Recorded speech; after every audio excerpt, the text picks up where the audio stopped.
Hey Java Asyncs, welcome back. Week 2 for Java Asynchronous Online, CIT111. The introductory video here for the week is to give you an overview of where we are. And the focus is going to be on the confusion, unfortunately, that's happened with the REPL.it. And my proposal will be that we take this week from, take a diversion this week from the Java progression and instead get Netbeans configured on your system so that what you do can be mapped directly to what's in the tutorial videos. So a little bit of history. I found REPL.it during the COVID crisis when we had to suddenly move all of my in-person classes online. We had Netbeans at the college, and at the time, things were hectic enough that I tried the REPL.it, which made more sense during the synchronous online Java last term because I was there in real time and could help people get everything worked out. What I've learned, having talked to some of you last week, is having my tutorial videos that I made a couple years ago for my first Java Online be in Netbeans, and then to transfer that into REPL, there's a number of steps that are unduly confusing. So I apologize in advance for, not in advance, I apologize for the confusion that it has caused. And so my solution has been to prepare what I hope will be a thorough enough tutorial to get all of you get Netbeans fired up. And I'll make the assumption in the tutorial that you're running the Microsoft Corporation's Windows 10 operating system. This would apply for Windows 7 as well. It does not apply to Mac OS X. So if you have OS X, you should let me know or do your own searching, and I'll do whatever I can to support you. So let me just show you the updates that I've made to the schedule, and then that'll be it for this week. So join me as usual on our beloved website, technology, rediscovery.net, and under our unified session schedule, what I've done is I've cleared out week 2 of Java content and instead made this install guide. And thanks to Shane from your class who allowed me to work together on the install, and we took a video screencast of the install process on his Windows 10 computer. And so that video is now embedded and posted, as well as what I hope will be sufficiently extensive links to the actual files for downloading and some tips on how to get everything working. So what I'm going to ask you to do this week is dedicate what could be a couple of hours of getting your system configured with Netbeans. And I would suggest that you read through the tutorial and then do it along with the video as you need to.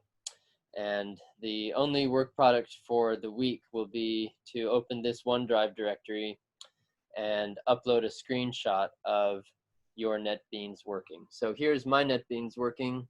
When you get it all going, as we do in the tutorial, we make a sample package and we write the simplest possible program that prints something out. So in this case, it took me a couple hours to get it working on Linux.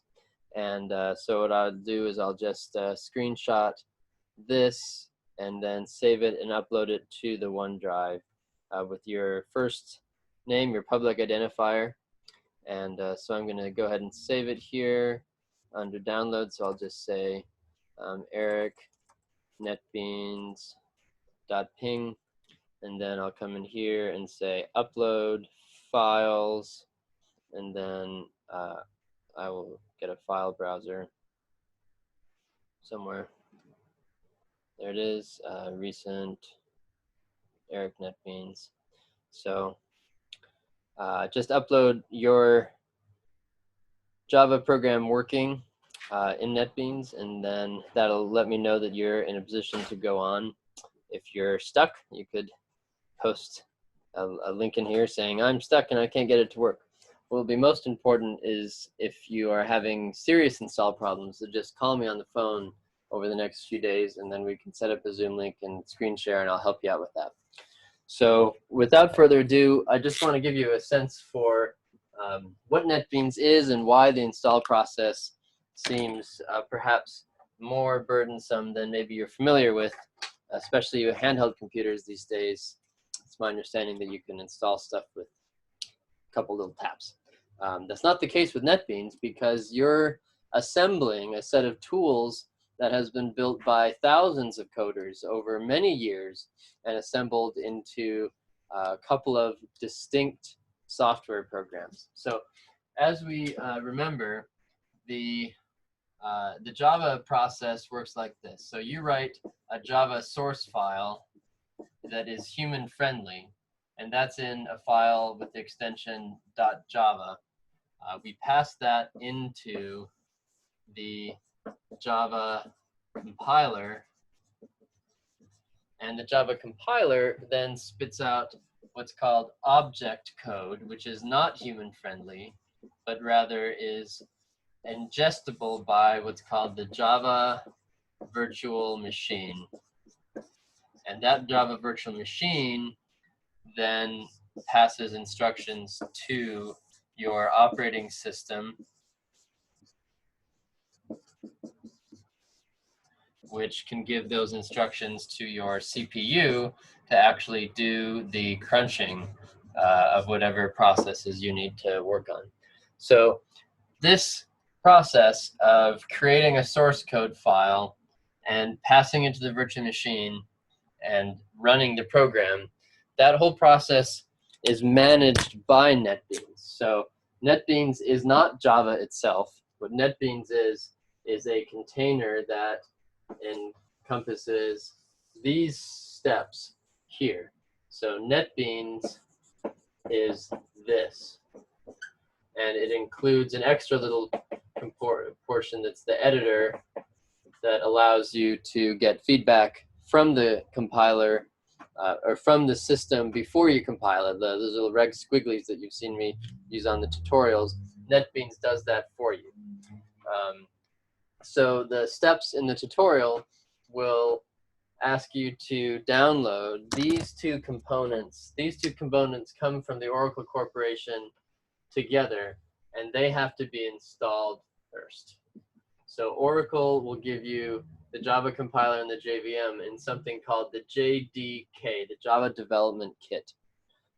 So step one is to get this downloaded, and then you'll need to tell your Windows operating system where you have put Java. And so once Windows knows where you've put Java, then when you install Netbeans, Netbeans will slurp up the Java that you've already installed and allow you to seamlessly edit source code files and hit run file and send it through the virtual machine, and it'll display the output for you on the console. So this, I think, will be a better long-term solution for the next 12 weeks rather than trying to jerry-rig the repo to work just as the other tutorials have it working in Netbeans. So I apologize for the initial confusion. If you have undertaken valiant efforts, whatever karma is out there, you have earned it. And I believe that installing the Netbeans this week will be worth your time. It'll also be interesting because you'll get to tinker around a little bit in the operating system configurations. A couple of notes: you will need administrator access to edit the environment variables that tell out the operating system where Java is. So if you don't have administrator privileges, you should figure out who does and ask them to help you or do it themselves. So that's it for this week. I'm going to delay too much feedback because I want to give you a chance to get Netbeans going and let me know how that works. So this coming weekend, I'll get a little tutorial set up for exposing you to Java Restart in Netbeans, and then we should be pretty smooth sailing for the rest of the term. So once again, I appreciate having you in the class and appreciate your patience with this change in course, and just let me know if I can help in any way. Phone calls are best over the next few days because I do coursework Monday, Tuesday, Wednesday, and then I work on my database project Thursday, Friday. I work on construction stuff Saturday, and then prep for class on Sunday.